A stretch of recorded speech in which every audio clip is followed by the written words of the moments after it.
Hello friends, welcome to share trader Kannada. ಇವತ್ತು Sensex 1172 points down ಆಗಿ 57,166 ಅಲ್ಲಿ ಕ್ಲೋಸ್ ಆದರೆ, ನಿಫ್ಟಿ 302 ಪಾಯಿಂಟ್ಸ್ ಡೌನ್ ಆಗಿ 17,173 ಕ್ಲೋಸ್ ಆಗಿದೆ. Virus bank Nifty 734 points down ಆಗಿ 36,729 ಅಲ್ಲಿ ಕ್ಲೋಸ್ ಆಗಿದೆ. ಇವತ್ತು ಮಿಡ್ ಕ್ಯಾಪ್ 1.12% ಕರೆಕ್ಟ್ ಆದರೆ, ಸ್ಮಾಲ್ ಕ್ಯಾಪ್ 0.89% ಕರೆಕ್ಟ್ ಆಗಿದೆ. ಇವತ್ತು ಮಾರ್ಕೆಟ್ ಒಂದು ಪ್ರೈಸ್ ಆಕ್ಟಿವಿಟಿ ಓಪನಿಂಗ್ ಅಲ್ಲೇ ಒಂದು ಬಿಗ್ ಗ್ಯಾಪ್ ಡೌನ್. ಇನ್ಫ್ಯಾಕ್ಟ್ ಈ ತರ ಗ್ಯಾಪ್ ಡೌನ್ ಓಪನಿಂಗ್ ಆಗೋದಕ್ಕೆ ಪಾಸಿಬಿಲಿಟಿ ಇರುತ್ತಂತ ನಿಯರ್ ಟು ನಮ್ಮ ಮಾರ್ಕೆಟ್ ಓಪನಿಂಗ್ ಮುಂಚೆನೆ SGX ನಿಫ್ಟಿ 250 ಪಾಯಿಂಟ್ಸ್ ಹತ್ರ ಗ್ಯಾಪ್ ಡೌನ್ ಇಂಡಿಕೇಶನ್ ತೋರಿಸಿದೆ. ಫೈನಲಿ ಮಾರ್ಕೆಟ್ ಒಂದು ಕ್ಲೋಸಿಂಗ್ ಇವತ್ತು ಓಪನಿಂಗ್ ನಿಯರ್ ಆಗಿ ಕ್ಲೋಸ್ ಆಗಿದೆ. ಆನ್ ಪಾಸಿಟಿವ್ ನೋಟ್, ಇವತ್ತು ಫಸ್ಟ್ ಹಾಫ್ ಅಲ್ಲಿ ಬರ್ತಿರೋ ಫಾಲ್ ನ ನೀವು ಗಮನಿಸಿದ್ರೆ both Nifty and bank Nifty ಎರಡರಲ್ಲೂ ಇಂಪಾರ್ಟೆಂಟ್ ಸಪೋರ್ಟ್ ಹತ್ರ ಮಾರ್ಕೆಟ್ ರಿಯಾಕ್ಟ್ ಆಗಿದೆ. ಮೀನ್ಸ್ ಆ ಲೋಯರ್ ಲೆವೆಲ್ಸ್ ಇಂಪಾರ್ಟೆಂಟ್ ಸಪೋರ್ಟ್ ಹತ್ರ ಬುಲ್ಸ್ ಆಕ್ಟಿವಿಟಿ ತೋರಿಸ್ತಾ ಇದ್ದಾರೆ. ಆದರೆ ಆಕ್ಚುಲಿ ಏನಕ್ಕೆ ಇವತ್ತು ಮಾರ್ಕೆಟ್ ಫಾಲ್ ಆಗಿದೆ ಅಂಡ್ ಫರ್ದರ್ ಆಗಿ ಮಾರ್ಕೆಟ್ ಸಸ್ಟೈನ್ ನಾವು ಯಾವ ತರ ಅರ್ಥ ಮಾಡ್ಕೋಬೇಕು, ಮೊದಲನೇದು ಮಾತಾಡ್ಕೊಳ್ಳೋ ಪ್ರಯತ್ನ ಮಾಡೋಣ. ಫಸ್ಟ್ ಥಿಂಗ್, ಮಾರ್ಕೆಟ್ ಫಾಲ್ಗೆ major reason Infosys and HDFC numbers.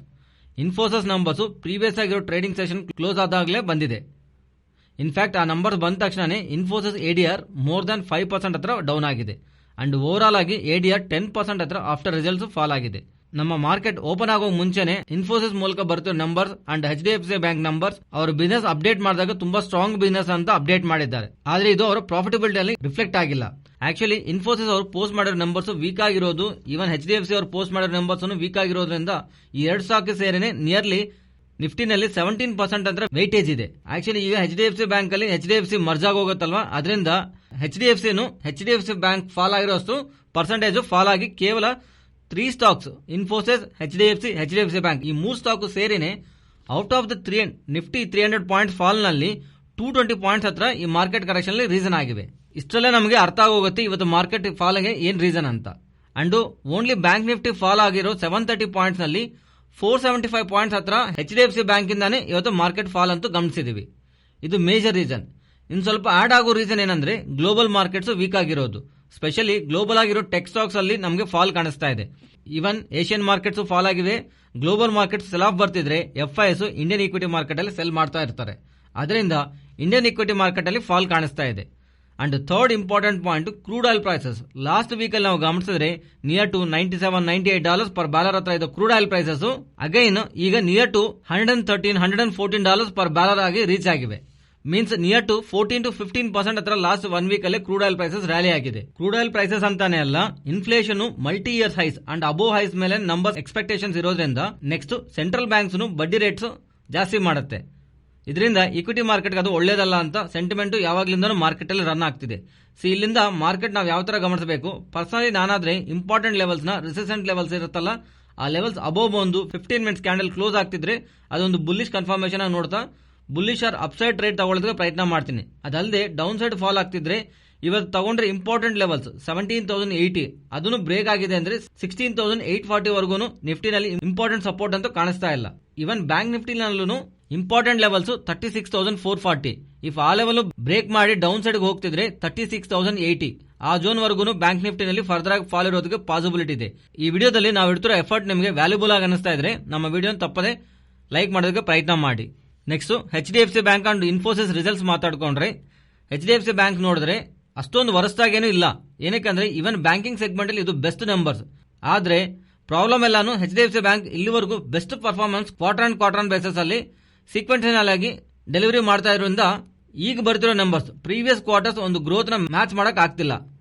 ಅದು ಮಾರ್ಕೆಟ್ ಎಕ್ಸ್ಪೆಕ್ಟೇಷನ್ ಡೌನ್ ಮಾಡ್ತಿದೆ. ಇದಕ್ಕೆ ಕಾರಣವಾಗ್ಲೇನೆ ಈ ತರ HDFC ಬ್ಯಾಂಕ್ ರಿಲೇಟೆಡ್ ಆಗಿ ಫಾಲ್ ಕಾಣಿಸಿದೆ. ಸ್ಟಿಲ್ ಅವರ ಅಸೆಟ್ ಕ್ವಾಲಿಟಿ ಲಾಸ್ಟ್ ಕ್ವಾರ್ಟರ್ ನಲ್ಲಿ ಕಂಪೇರ್ ಮಾಡಿದ್ರೆ ಲಾಸ್ಟ್ ಇಯರ್ ಸೇಮ್ ಕ್ವಾರ್ಟರ್ ಜೊತೆ ಕಂಪೇರ್ ಮಾಡಿದ್ರು ಇನ್ನೂ ಬೆಟರ್ ಆಗ್ತಾ ಇದೆ. ಸೊ ಅಸೆಟ್ ಕ್ವಾಲಿಟಿಯನ್ನು ಸ್ಟ್ರಾಂಗ್ ಆಗಿ ಮೇಂಟೈನ್ ಮಾಡ್ತಿದ್ದಾರೆ. ಬಿಸಿನೆಸ್ ಅಪ್ಡೇಟ್ ವೆರಿ ಪಾಸಿಟಿವ್ ಆಗಿದೆ. ಆದ್ರೆ ಅದು ಪ್ರಾಫಿಟ್ ಅಂಡ್ ಲಾಸ್ ಅಲ್ಲಿ ಕನ್ವರ್ಟ್ ಆಗಿಲ್ಲ. Like net interest income convert ಆಗಿಲ್ಲ and net interest margins 4% all time low ನಲ್ಲಿ ಇವರು ಮೇಂಟೈನ್ ಮಾಡ್ತಾ ಇರೋದು. So entire banking sector top ಆಗಿರುವ ನಂಬರ್ಸ್ HDFC ಬ್ಯಾಂಕ್ ನಲ್ಲಿ ಮಾತ್ರ all time low performance. In terms of margins ಪರವಾಗಿ ನೋಡಿದ್ರೆ ಇವರು ಮೇಂಟೈನ್ ಮಾಡ್ತಾ ಇರೋದು operating profit growth 23 quarters low ಆಗಿರೋದು and profit after tax weak ಆಗಿ ಇವರು ಪೋಸ್ಟ್ ಮಾಡ್ತಿರೋ ಕಾರಣವಾಗ್ಲೇನೆ ಬಿಲೋ ಎಕ್ಸ್ಪೆಕ್ಟೇಷನ್ ಮಾರ್ಕೆಟ್ ನ ಡಿಸಪಾಯಿಂಟ್ ಮಾಡಿದೆ. ಇದರಿಂದಾನೇ ಇವತ್ತು HDFC ಬ್ಯಾಂಕ್ ಅಲ್ಲಿ ಫಾಲ್ ಕಾಣಿಸಿದೆ. ಇದೇ ತರಾನೇ ಇನ್ಫೋಸಿಸ್ ರಿಸಲ್ಟ್ಸ್ ನೋಡಿದ್ರೆ ಯೂಶುವಲ್ ಆಗಿ IT ನಂಬರ್ಸ್ ನೀವು ಟ್ರ್ಯಾಕ್ ಮಾಡ್ತಿದ್ರೆ ಮಾರ್ಚ್ ಕ್ವಾರ್ಟರ್ ನಲ್ಲಿ most of the time IT numbers ಎಲ್ಲಾನು ವೀಕ್ ಆಗಿರುತ್ತೆ. ಈ ಮಾರ್ಚ್ ಕ್ವಾರ್ಟರ್ ಲೈಕ್ ಜನವರಿ, ಫೆಬ್ರವರಿ, ಮಾರ್ಚ್ ಈ 3 ತಿಂಗಳಿಗೆ ಸಂಬಂಧಿಸಿರುವ ಐಟಿ ಕಂಪನೀಸ್ ಡೇಟಾ ನಮಗೆ ವೀಕ್ ಆಗಿ ಇರುತ್ತೆ. ಆದ್ರೆ ಆ ವೀಕ್ನೆಸ್ ಅಂದ್ರೆ ಇನ್ನೂ ಬಿಲೋ ಎಕ್ಸ್ಪೆಕ್ಟೇಷನ್ಸ್ ಇವ್ರ ನಂಬರ್ಸ್ ಪೋಸ್ಟ್ ಮಾಡ್ತಾ ಇರೋದು ಮಾರ್ಕೆಟ್ ನ ಡಿಸಪಾಯಿಂಟ್ ಮಾಡಿದೆ. ಅಂಡ್ ಇಲ್ಲಿ ನಾರ್ಮಲ್ ರೆವೆನ್ಯೂ ಗ್ರೋತ್ ಕಾಣಿಸ್ತಾ ಇದೆ. But dollar revenue growth quarter on quarter basis ನಲ್ಲಿ 0.7% ಹತ್ರ ಗ್ರೋ ಆಗ್ತಿದ್ರೆ ಅವ್ರ EBITDA margins near to 200 basis point ಹತ್ರ 2% ಹತ್ರ ಕ್ವಾರ್ಟರ್ ಆನ್ ಕ್ವಾರ್ಟರ್ ಕಂಪ್ಯಾರಿಸನ್ ನಲ್ಲಿ ಫಾಲ್ ಕಾಣಿಸ್ತಾ ಇದೆ. ಇದಕ್ಕೆ ಇವ್ರು ಹೇಳ್ತಿರೋ ರೀಸನ್ ಹೇಳ್ತಿರೋದು ಜನವರಿ ಟು ಮಾರ್ಚ್ ಈ 3 ತಿಂಗಳಲ್ಲಿ ಲೋ ವರ್ಕಿಂಗ್ ಡೇಸ್ ಇದೆ ಅಂತ. So number of working days ಕಮ್ಮಿ ಇದೆ ಅಂತ. And most of the important client related ಆಗಿರೋ ಇಶ್ಯೂಸ್ ಕಾರಣವಾಗಲಿ ನಿಯರ್ ಟು 100 ಬೇಸಿಸ್ ಪಾಯಿಂಟ್ಸ್ ಹತ್ರ ಮಾರ್ಜಿನ್ ನಲ್ಲಿ ಇಂಪ್ಯಾಕ್ಟ್ ಕಾಣಿಸಿದೆ ಅಂತ ಹೇಳ್ತಿದ್ದಾರೆ. And IT companies results post ಮಾಡಿದಾಗ ಮೈನ್ಲಿ ನಾವು ಗಮನಿಸೋದು ಅವರ present results and next important ಆಗಿ ಗಮನಿಸೋದು ಅವರ ಗೈಡೆನ್ಸ್. ಆ ತರ ನೋಡಿದ್ರೆ ಇವರು ಟಾಪ್ ಲೈನ್ ಗೈಡೆನ್ಸ್ ಮೀನ್ಸ್ ಇವರ ರೆವೆನ್ಯೂ ಗೈಡೆನ್ಸ್ ನ ಪಾಸಿಟಿವ್ ಆಗಿ ಕೊಟ್ಟಿದ್ದಾರೆ, ತುಂಬಾ ಸ್ಟ್ರಾಂಗ್ ಆಗಿ ಕೊಟ್ಟಿದ್ದಾರೆ. 13 to 15% ಹತ್ರ ನೆಕ್ಸ್ಟ್ FY23 ಸಂಬಂಧಿಸಿದ ಇವ್ರ ರೆವೆನ್ಯೂ ಗ್ರೋತ್ ಇರುತ್ತೆ ಅಂತ, ಅದು ಪಾಸಿಟಿವ್. ಆದ್ರೆ ಇವರ ಮಾರ್ಜಿನ್ಸ್ ರಿಲೇಟೆಡ್ ಆಗಿ ಇವರು 21 to 23%, ಪ್ರೀವಿಯಸ್ ಆಗಿ 23% ಅಂತಿದ್ದಾರೆ. ಆದ್ರೆ ಈಗ 21 to 23%, ಇನ್ ಲೋಯರ್ ಸೈಡ್ 20% ವರೆಗೂ ಬರೋದಕ್ಕೂ ಪಾಸಿಬಿಲಿಟಿ ಇದೆ ಅಂತ. ಅಂಡ್ ಇವರು ಲೋಯರ್ ಗೈಡೆನ್ಸ್ ಕೊಟ್ಟಿರೋ ಕಾರಣವಾಗಿ ಮೋಸ್ಟ್ ಆಫ್ ದ ಬ್ರೋಕಿಂಗ್ಸ್ ಎಲ್ಲಾನು ರೇಟಿಂಗ್ಸ್ ಏಜೆನ್ಸಿ ಎಲ್ಲಾನು ಅವರ ಟಾರ್ಗೆಟ್ಸ್ ನ ಫ್ಯೂಚರ್ ಔಟ್ಲುಕ್ ಇಂದ ಇನ್ಫೋಸಿಸ್ ರಿಲೇಟೆಡ್ ಆಗಿ ಕಟ್ ಮಾಡಿದ್ದಾರೆ. ಅದರಿಂದ ಇನ್ಫೋಸಿಸ್ ರಿಲೇಟೆಡ್ ಆಗಿ ಇವತ್ತು ನಮಗೆ ಮಾರ್ಕೆಟ್ ಅಲ್ಲಿ ಇಷ್ಟೊಂದು ಫಾಲ್ ಕಾಣಿಸಿದೆ. Next Ambuja cement and ACC cement ಬಗ್ಗೆ ಮಾತಾಡ್ಕೊಳ್ಳೋಣ. ರೀಸೆಂಟ್ ಟೈಮ್ ಅಲ್ಲಿ ಬ್ಲೂಮ್ಬರ್ಗ್ ಅವರು ರಿಪೋರ್ಟ್ ಮಾಡಿರೋ ಪ್ರಕಾರ ಲಫಾಜ್ ಹೋಲ್ಸಿಮ್ ಅವರು ಇದು ಸ್ವಿಟ್ಜರ್ಲ್ಯಾಂಡ್ ಸಂಬಂಧಿಸಿರೋ ಮಲ್ಟಿ ನ್ಯಾಷನಲ್ ಕಂಪನಿ. ಇವರು ಬಿಲ್ಡಿಂಗ್ ಮೆಟೀರಿಯಲ್ಸ್ ನ ಮ್ಯಾನುಫ್ಯಾಕ್ಚರ್ ಮಾಡ್ತಾ ಇರ್ತಾರೆ. ವರ್ಲ್ಡ್ ನಲ್ಲಿ ಇದು ಲಾರ್ಜೆಸ್ಟ್ ಕಂಪನಿ. ಈ ಸೆಗ್ಮೆಂಟ್ ನಲ್ಲಿ ಇವರಿಗೆ ಸಂಬಂಧಿಸಿರುವ ಇಂಡಿಯಾ ನಲ್ಲಿ 2 ಕಂಪನೀಸ್ ಇದೆ, ಎಸಿಸಿ ಸಿಮೆಂಟ್ ಅದೇ ತರ ಅಂಬುಜಾ ಸಿಮೆಂಟ್. ಈಗ ಬರ್ತಿರೋ ಅಪ್ಡೇಟ್ಸ್ ಪ್ರಕಾರ ಲಫಾಜಾ ಹೋಲ್ಸಿಮ್ ಅವರು ಇವರ ಪೇರೆಂಟ್ ಕಂಪನಿ ಇದರ ರಿಲೇಟೆಡ್ ಆಗಿರೋ ಡೆಟ್ ನ ಕಮ್ಮಿ ಮಾಡೋದಕ್ಕೋಸ್ಕರ ಇವರಿಗೆ ಸಂಬಂಧಿಸಿರುವ ನಾನ್ ಕೋರ್ ಅಸೆಟ್ ನ ಇವರು ಸೆಲ್ ಮಾಡ್ತಾ ಇದ್ದಾರೆ ಅಂತ. ಲೈಕ್ ಬ್ರೆಜಿಲ್ ನಲ್ಲಿ ಆಲ್ರೆಡಿ ಸೆಲ್ ಮಾಡಿದ್ದಾರೆ, ಇವನ್ ಜಿಂಬಾಬ್ವೆನಲ್ಲಿ ಇವರು ಸೆಲ್ ಮಾಡೋದಕ್ಕೆ ಪ್ರಯತ್ನ ಮಾಡ್ತಿದ್ದಾರೆ. ಇದರಲ್ಲಿ ಭಾಗವಾಗಿನೇ ಇವರು ಇಂಡಿಯಾನಲ್ಲಿ $9.6 ಬಿಲಿಯನ್ ವರ್ತ್ ಮಾಡ್ತಿರೋ ಅಂಬುಜಾ ಸಿಮೆಂಟ್ ನಲ್ಲಿ ಇವರು ಶೇರ್ ನ ಸೆಲ್ ಮಾಡೋದಕ್ಕೆ ಪ್ರಯತ್ನ ಮಾಡ್ತಾರೆ ಅಂತ. ಸೊ ಇವನ್ ಅದು ಪಾಸಿಟಿವ್ ಅಪ್ಡೇಟ್ ಆಗ್ತಿದ್ರು ಆಲ್ರೆಡಿ ಸ್ಟಾಕ್ 20% ಹತ್ರ ರ್ಯಾಲಿ ಆಗಿರೋ ವಿಷಯ ನಾವು ಜ್ಞಾಪಕ ಇಟ್ಕೋಬೇಕು. ನೆಕ್ಸ್ಟ್ ಟಾಟಾ ಪವರ್ ಬಗ್ಗೆ ಮಾತಾಡ್ಕೊಳ್ಳೋಣ. ನಾವು ಗಮನಿಸಿದ್ರೆ ಪ್ರೀವಿಯಸ್ ಆಗಿ ತುಂಬಾ ಸಂದರ್ಭಗಳಲ್ಲಿ ಟಾಟಾ ಪವರ್ ಒಳಗಡೆ ಕೋಟಿಂಗ್ ಅಂತೆ ಟಾಟಾ ಪವರ್ ರೆನ್ಯೂವಬಲ್ ಎನರ್ಜಿ ನಲ್ಲಿ ಬರ್ತಿರೋ ತರ ಕಾಣಿಸ್ತಾ ಇತ್ತು. ಇದರ ಸಬ್ಸಿಡರಿ ಕಂಪನಿ ರೆನ್ಯೂವಬಲ್ ಎನರ್ಜಿ ನಲ್ಲಿ ಬಿಸಿನೆಸ್ ಮಾಡ್ತಿರೋ ಕಂಪನಿ ಒಳಗಡೆ ಬರ್ತಿರೋ ತರ ಮಲ್ಟಿಪಲ್ ಅಪ್ಡೇಟ್ಸ್ ಕಾಣಿಸಿರೋದ್ರಿಂದ ಬ್ಲಾಕ್ ರಾಕ್ ಅಂತ, ಮುಬಾದಲಾ ಅವರಂತ ಪ್ರೈವೇಟ್ ಇಕ್ವಿಟಿ ಪ್ಲೇಯರ್ಸ್ ಇವರು ಹಿಂದೆ ಇದಾರೋ ತರ ನಮಗೆ ಅಪ್ಡೇಟ್ ಕಾಣಿಸಿರೋದ್ರಿಂದ ಈಗ ಬರ್ತಿರೋ ಅಪ್ಡೇಟ್ಸ್ ಪ್ರಕಾರ ಟಾಟಾ ಪವರ್ ಗೆ ಸಂಬಂಧಿಸಿರುವ ಟಾಟಾ ಪವರ್ ರೆನ್ಯೂವಬಲ್ ಎನರ್ಜಿ ಒಳಗಡೆ ನಿಯರ್ ಟು 4,000 crores ಹತ್ರ ಇನ್ವೆಸ್ಟ್ಮೆಂಟ್ಸ್ ಗ್ರೀನ್ ಫಾರೆಸ್ಟ್ ಅವ್ರು ಮಾಡೋ ತರ, ಈ ಗ್ರೀನ್ ಫಾರೆಸ್ಟ್, ಬ್ಲಾಕ್ ರಾಕ್ ಅದೇ ತರ ಮುಬಾದಲಾ ಅವರು, ಸೊ ಇವರೆಲ್ಲ ಸೇರಿ Tata power renewable energy segment ನಲ್ಲಿ 4,000 crores ಹತ್ರ ಇನ್ವೆಸ್ಟ್ಮೆಂಟ್ ಮಾಡೋ ತರ ಹೇಳ್ತಿದ್ದಾರೆ. ಆಕ್ಚುಲ್ ಆಗಿ ಒಂದು ಸೈಡ್ ಪಾಸಿಟಿವ್, ಪ್ರಾಬ್ಲಮ್ ಎಲ್ಲಾನು ಯಾವ ವ್ಯಾಲ್ಯೂಯೇಷನ್ ನಲ್ಲಿ ಇನ್ವೆಸ್ಟ್ಮೆಂಟ್ ಮಾಡ್ತಾ ಇದಾರೆ ಅಂತ.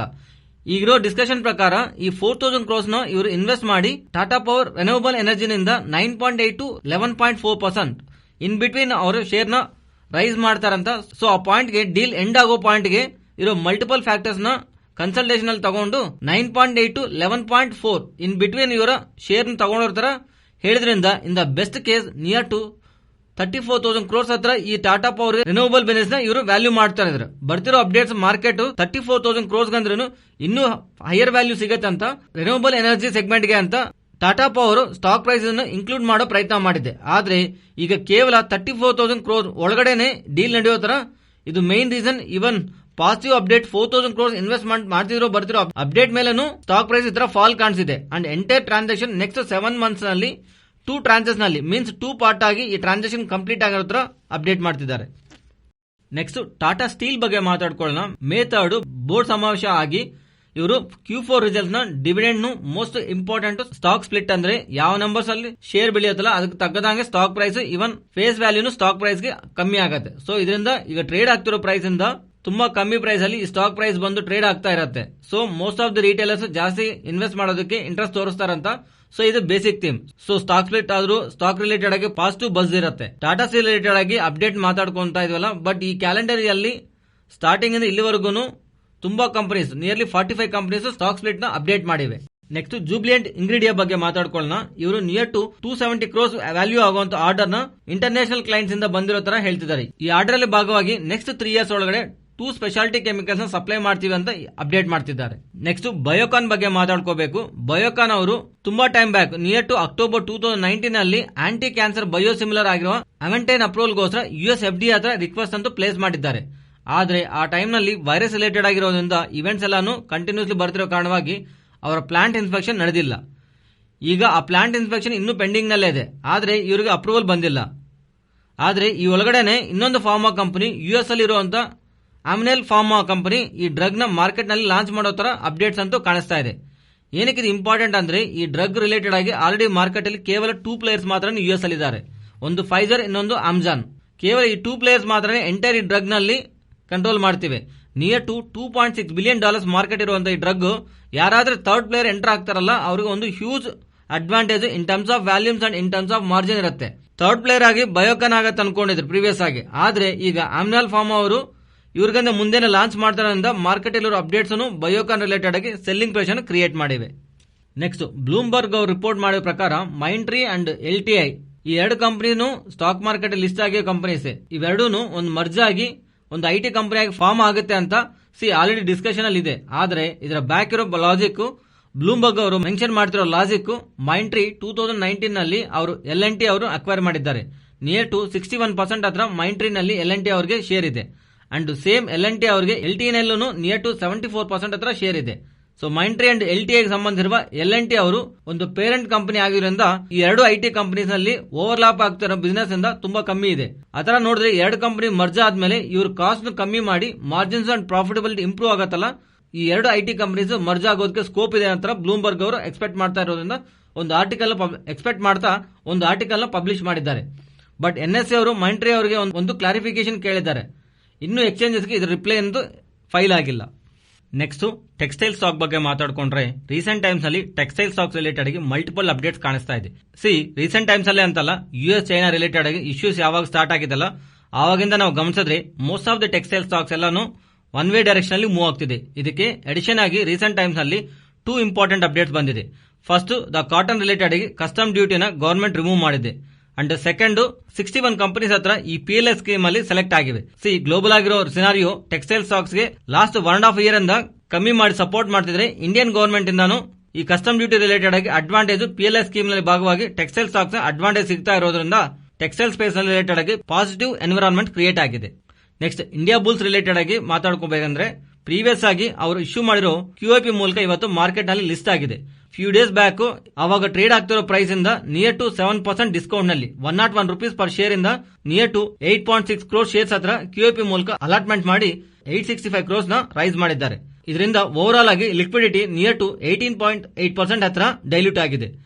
ನಿಯರ್ ಟು QIP ಪ್ರೈಸ್ ಯಾವ ಪ್ರೈಸ್ ಅಲ್ಲ ಅಂದ್ರೆ ಮಾಡಿದಾರಲ್ಲ ಆ ಪ್ರೈಸ್ ಇವತ್ತು ಇಂಟ್ರಾಡೇ ಸೆಷನ್ ಅಲ್ಲಿ ಫಾಲ್ ಆಗಿ ನಿಯರ್ ಟು 5.5% ಇಂದ ಲಾಸ್ ಆಗಿ ಇವತ್ತು ಸ್ಟಾಕ್ ಪ್ರೈಸ್ ಕ್ಲೋಸ್ ಆಗಿದೆ. ನೆಕ್ಸ್ಟ್ M&M ಬಗ್ಗೆ ಮಾತಾಡ್ಕೊಳ್ಳೋಣ. ಮಹೇಂದ್ರ ಅಂಡ್ ಮಹೇಂದ್ರ ಅವರು ಅಪ್ಡೇಟ್ ಮಾಡ್ತಿರೋ ಪ್ರಕಾರ ಇವರ ವೆಹಿಕಲ್ಸ್ ಮೇಲೆ ನಿಯರ್ ಟು 2.5% ಹತ್ರ ಪ್ರೈಸ್ ಹೈಕ್ ತಗೊಂತಾರೋ ತರ ಹೇಳ್ತಿದ್ದಾರೆ. ಆತರ ನೋಡಿದ್ರೆ ಇವರ ಲೋಯೆಸ್ಟ್ ವೇರಿಯಂಟ್ 10,000 ರೂಪೀಸ್ ಇಂದ ಹೈಯೆಸ್ಟ್ ವೇರಿಯಂಟ್ 63,000 ರೂಪಾಯಿವರೆಗೂ ಪ್ರೆಸೆಂಟ್ ಇರೋ ವೆಹಿಕಲ್ ಪ್ರೈಸ್ ಜಾಸ್ತಿ ಆಗೋ ತರ ಮೀನಿಂಗ್. ಇದು ಏಪ್ರಿಲ್ 14 ಇಂದ ಜಾರಿಗೆ ಬಂದಿರೋ ತರ M&M ಅವರು ಅಪ್ಡೇಟ್ ಮಾಡಿದ್ದಾರೆ. ಇದಕ್ಕೆ ರೀಸನ್ ಇನ್ಫ್ಲೇಷನ್ ಮೂಲಕ metal prices like steel, aluminium and palladium prices ತುಂಬಾ ಜಾಸ್ತಿ ಆಗಿದೆ ಅಂತ. ಇವನ್ ನಾವು ಪ್ರೈಸ್ ಜಾಸ್ತಿ ಮಾಡಿದ ಮೇಲೂ 2.5% ಹೈಕ್ ತಗೊಂಡ ಮೇಲೂ ನಮ್ಮ ಮೇಲೆ ಬಿದ್ದಿರೋ ಇಂಪ್ಯಾಕ್ಟ್ ರೀಸೆಂಟ್ ಕ್ವಾರ್ಟರ್ ಇನ್ನೂ ಅದು ಫುಲ್ಫಿಲ್ ಆಗಿ ನಾವು ಪಾಸ್ ಮಾಡಿಲ್ಲ ಅಂತ. ಸೊ ಕಮಿಂಗ್ ಕ್ವಾರ್ಟರ್ಸ್ ಅಲ್ಲೂ ನಾವು ಹೈಕ್ ತಗೊಳ್ಳೋದಕ್ಕೆ ಪಾಸಿಬಿಲಿಟಿ ಇರೋ ತರ ಇವರು ಆಲ್ರೆಡಿ ಇನ್ಫಾರ್ಮ್ ಮಾಡಿರೋ ತರ ಮ್ಯಾನೇಜ್ಮೆಂಟ್ ಕಾಣಿಸ್ತಾ ಇದೆ. ನೆಕ್ಸ್ಟ್ NTPC ಬಗ್ಗೆ ಮಾತಾಡ್ಕೊಳ್ಳೋಣ.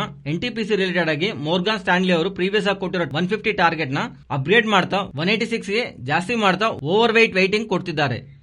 ಕೇವಲ ಇವರು ರೆನ್ಯೂಬಲ್ ಎನರ್ಜಿನಲ್ಲಿ ನಿಯರ್ ಟು ಈಗ ಪ್ರೆಸೆಂಟ್ ಇರೋ ಸ್ಟಾಕ್ ಪ್ರೈಸ್ ನಲ್ಲಿ ಇನ್ಕ್ಲೂಡ್ ಮಾಡ್ತಿರೋ 18 ರೂಪೀಸ್ ಪರ್ ಶೇರ್ ನಲ್ಲಿ ಇವರು ರೆನ್ಯೂಬಲ್ ಎನರ್ಜಿ ಇರೋದಕ್ಕೆ ಸ್ಕೋಪ್ ಇರೋ ತರ ಇವರು ರೆನ್ಯೂಬಲ್ ಎನರ್ಜಿ ಸೆಗ್ಮೆಂಟ್ ನಲ್ಲಿ ಇವರು ಪಾಸಿಟಿವ್ ಆಗಿ ರೇಟಿಂಗ್ ಕೊಡ್ತಾ ಸ್ಟಾಕ್ ರಿಲೇಟೆಡ್ ಆಗಿ ಟಾರ್ಗೆಟ್ ನ ಅಪ್ಗ್ರೇಡ್ ಮಾಡ್ತಾ ಇರೋದ್ರಿಂದ ಸ್ಟಾಕ್ ಇವತ್ತು 6% ಗೈನ್ ಇಂದ ಕ್ಲೋಸ್ ಆಗಿದೆ.